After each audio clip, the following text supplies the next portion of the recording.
What's up, everyone? Welcome to Program Your Remote. Today we're doing a battery change on a Volkswagen flip key. This flip key is going to take replacement battery CR2032. The first thing we want to do is go ahead and have this key in the open position. So press that button, have the key flipped out. Then what we're going to be doing is pulling this back cover off right here. And most of these you can just get off with your fingers. If you put them under here like that and just pull off.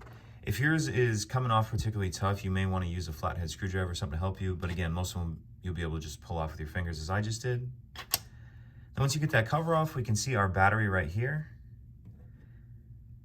And there's this little notch right here that'll allow you to get a small flathead screwdriver or something even with a point on it in there just to help you get the old battery out.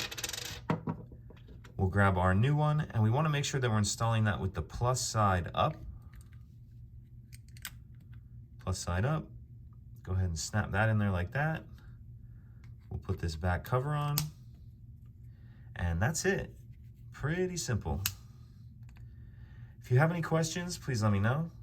If you could take a second to like and subscribe, it helps us out, and I'd appreciate it. Thank you.